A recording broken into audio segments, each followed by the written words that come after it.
pinakikilala ko po sa inyo ang susunod na pangalawang Pangulo ng Pilipinas, Imelda Aimee Marcos.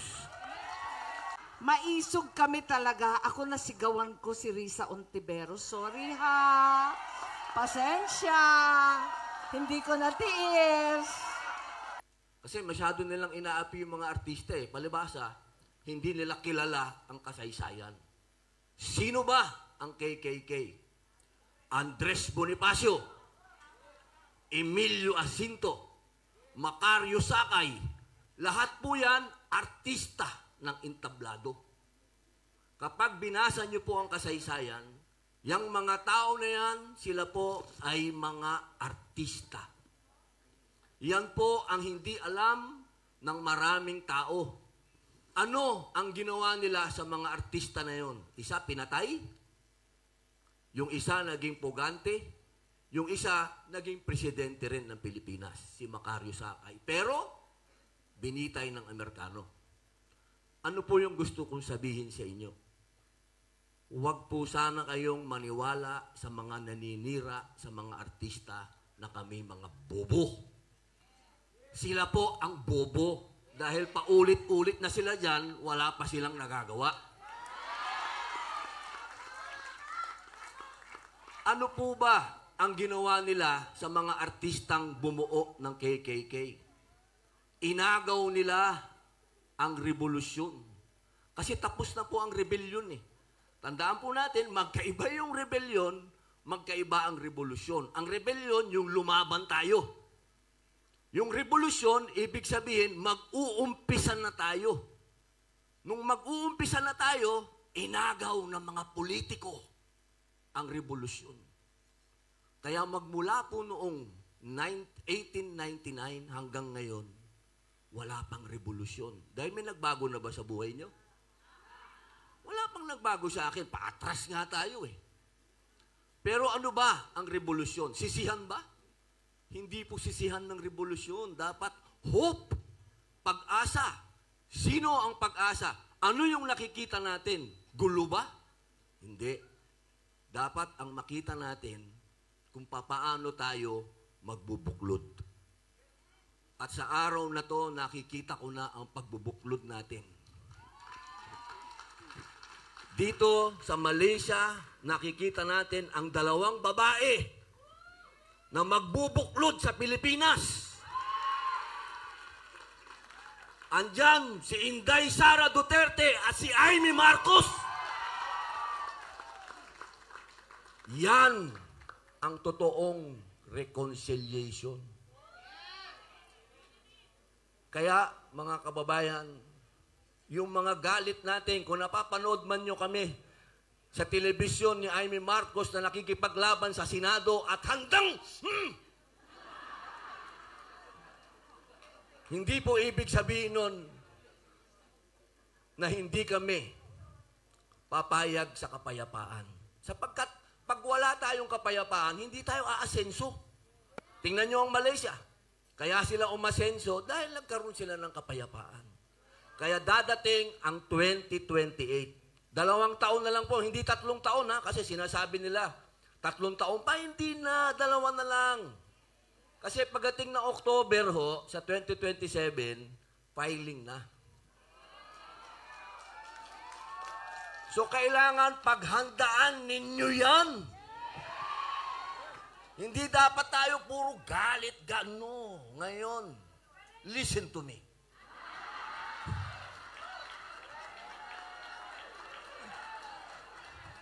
Friends, Filipinos and countrymen, lend me your ears. Totoo po ito. Maghanda tayo. Nagawa natin sa 2025 na ipakita natin ang might, ang lakas ng Duterte. Kaya pagdating po ng 2028, ang hangad natin, magkaisa na tayong mga Pilipino. Wala pong mangyayari pag hiwa-hiwalay tayo. Pero bago dumating yun, meron tayong isang misyon. Ano yung misyon na yun? Bring him home! Hindi tayo magkakaroon ng pagkakaisa isa hanggat nakakulong si Digong. Alam niyo ba, balak na nila akong sunugin sa Pilipinas.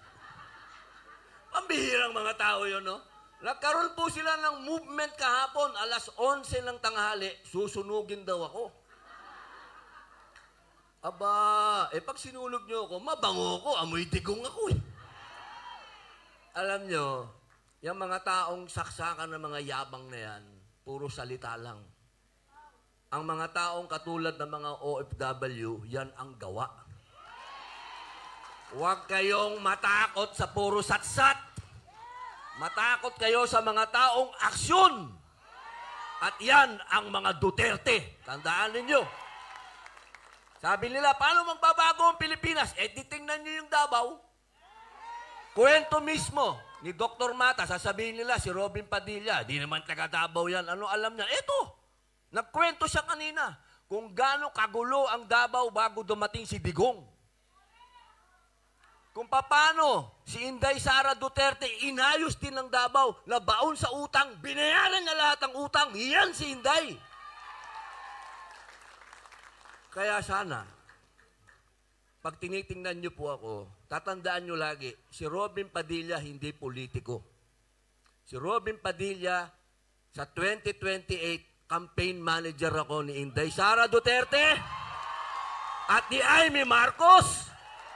At siyempre, ang mga senador nila, Doc Mata, Jimmy Bondok, Atty. Hinlo, at kung sino pa ang pipiliin nila. Tandaan niyo po, ito na yung huli nating pagkakataon. Sana yung mga kamag-anak natin sa Pilipinas, kakausapin nyo sila, hindi tayo pwedeng puro galit. Dadating ang panahon na kayo ay muling susulat sa inyong mga balota. At pagdating ng araw na yan, tandaan po ninyo, yung hope, yung pag-asa. Hindi pwedeng puro politika. Kaya kami galit na galit ni Senator Amy sa Senado kasi puro politika. Kailangan iisang tabi na natin yung politika at maniwala tayo dito sa Independence Day. Dahil tayo, nakakulong tayo sa politika. Magmula nun, yan ang kalaban natin, politika.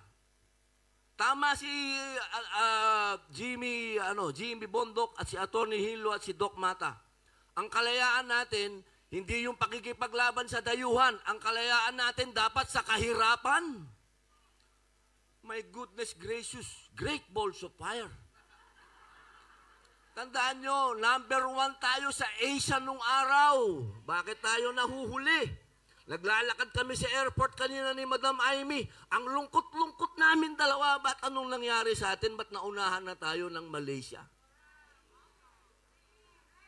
Ang naglalakad kami dalawa, pabagal kami ng pabagal. Nakatingin kami sa airport. Ano ba nangyari sa atin, ma'am?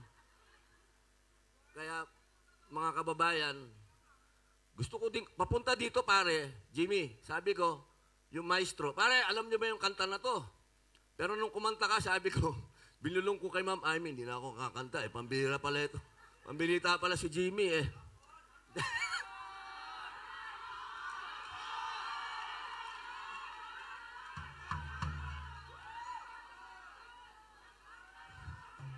Sabi ko na, pare, sa haba-haba, dito tayo pupunta. Bilang panghuli, bago po akong kumanta, sabayan nyo ako. Kasi itong kanta na to, alay ko sa Pilipino ito. Hindi po to Wonderful Tonight, luma na yun. Ito po yung kanta na inalay sa akin ng pinsang ko na si Naldi Padilla nung ako'y nakulong. Alam nyo, ex-convict po tayo. At ang nagbigay po sa akin ng pangalawang pagkakataon ay si Rodrigo Roa Duterte. Sabi nila, si Digong killer daw. Kung killer si Digong, di matagal na akong patay. Si Digong ang taong nagbibigay ng second chance sa tao. Ako yun. Ngayon po, mga mahal kong kababayan, ipakikilala ko po sa inyo. Kung mamarapatin po ninyo, pwede ko po bang ipakilala? Opo. Alam niyo po, ako po ay apo ni Gabriela Silang. Ako po'y Karinyo. Ang nanay ko po ay apo ni Gabriela Silang. Kaya po ako tagahanga ni Inday Sara Duterte dahil nakikita ko po sa kanya. Hindi naman po ibig sabihin lola ko siya. Pero nakikita ko po sa kanya yung tapang ng lola ko. Pinakikilala ko po sa inyo ang magsasagip sa ating bansa, Inday Sara Duterte. Teka muna pala. Umaangal yung pangalawang Pangulo. Ito po, hindi ko pwedeng sabihin lola ko rin to. Baka sampalin ako nito mag-asawang sampal, hindi naman kami mag-girlfriend. Gusto ko pong ipakilala din sa inyo, eto, kung merong Bisayang Gabriela Silang, may Ilocanong Gabriela Silang. Dahil alam naman po, si Gabriela Silang ay taga-Abra. Ito po, ang daming nagtatanong. Napakadaming tanong. Totoo ba siya? Ganito ba siya? Ako po magsasabi sa inyo, totoo siya. Hindi po ako nagsinungaling kailanman. Ako po, napapanood naman nyo siguro noon pa kung paano ko pinagtanggol si Apo Lakay, yung senior. Nung nagagalit ang maraming tao noon at ayaw siyang ilibing, dadalawa lang ang taong nagtatanggol na siya'y mailibing. Una, si Rodrigo Roa Duterte. Pangalawa, ako, na kailangan siyang mailibing sa libingan ng mga bayani. Pinakikilala ko po sa inyo ang susunod na pangalawang Pangulo ng Pilipinas, Imelda Amy Marcos. Oo na, ito naman. Kulang sa palakpak. Allahu Akbar!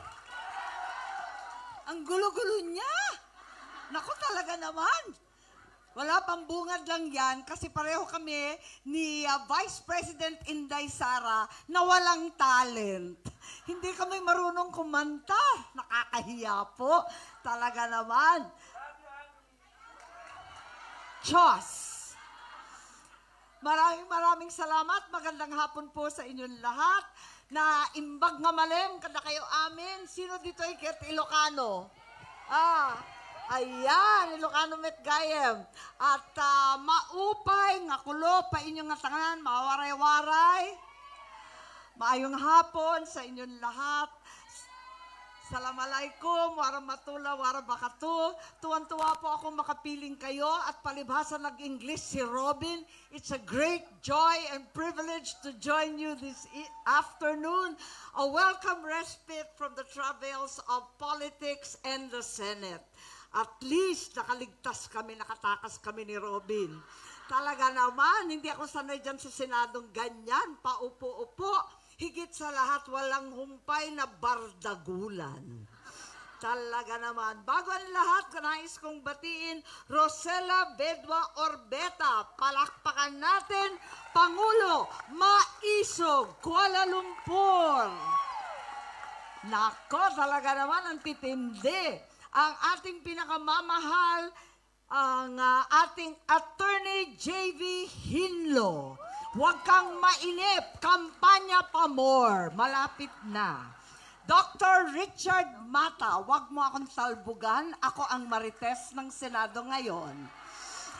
Attorney Jimmy Bondok, ba't ang dami-dami mong alam? Ang galing niya kumanta, no? Tapos abogado pa. At higit sa lahat, nag-honeymoon pa yan, bagong kasal. Ang Attorney Isabel, alam naman ninyo, baka umalis dito buntis na. Ayan, success. Ay, totoo? Totoo pala. Ayan, bagong Marites, pakikalat. Ayan, bongga. Higit sa lahat, siyempre, ang aking dakilang seatmate, Senator Robin Padilla. Nako, Talaga naman, hindi totoo na pogi yan. Super pogi. O, di ba? Mabait pa. O, di ba? Higit sa lahat, kamuntik nang buntalin si Senator Joel Villanueva. Maisog kami talaga. Ako nasigawan ko si Risa Ontiveros. Sorry ha. Pasensya. Hindi ko natiis. Pasensya po, talagang ganyan na. Walang overtime sa Senado. Napagod kami. At higit sa lahat, ang ating pinakamamahal VP, Inday Sara Duterte. Duterte, talaga naman. Na, talaga naman dahil kay Inday. Ibang-iba ang itsura natin ngayong hapon na ito kesa dating pagtambay sa Rotaraya Mall. Pag nakikita ko kayo dun pakalat-kalat lang tayo sa daan. Pero ngayon, nakapilipinyana mula ulo hanggang tiil. Wala akong masabi, ang bongga. Ang gaganda natin lahat, dapat araw-araw ganyan, kahit nagkukuskus ng banyo. Pwede po ba yun? Ang mga dakilang OFW, palakpakan po natin. Bawal ang homesick, andito kaming lahat. Ayan. Talaga naman, tuwan-tuwa akong makapiling kayong lahat. Alam po ninyo, isang gabi, hilo na kami, tumayo kami bilang hukom at nagsuot ng damit bilang hukom. Nakita siguro ng iba sa inyo. Ayan, pero kami, mga pasaway ni Robin, hindi kami nagsuot. Ayaw namin nun, pangit. It's not my color, chos. Ayan. Alam po ninyo, ang totoo, tumayo kami, pagkat kaakibat ng kalayaan ang responsibilidad na maging patas at marangal. Napakadaling maghusga ng kasamahan. Napakadali magtututuro sa kapwa. Napakadali pala na nakawin ang kalayaan ng isang matanda at may sakit. Napakadaling magsuot ng kapangyarihan at gamitin ito sa pansariling kapakinabangan. Pero dahil tayo ay malaya, may ilan dyan nagpapakasasa sa yaman at kapangyarihan. Meron din naman kumikilala sa tama. Samahan ninyo ako na tayong lahat sa likod ni VP Inday Sara Duterte ay maninindigan para sa bayan, para sa konstitusyon, para sa ating bansa. Dahil tayo ay malayang mamamayang Pilipino, ang mga tunay na hukom ng bayan. Kalayaan mula sa lulong sa kapangyarihan, alalahanin lagi itim pa rin ang kalayaan ng Pilipinas, ipaglaban ng tama, itama ang mali. Maraming salamat po sa inyong lahat. Mabuhay ang Pilipino, mabuhay ang mga Pilipino, higit sa lahat sa Malaysia.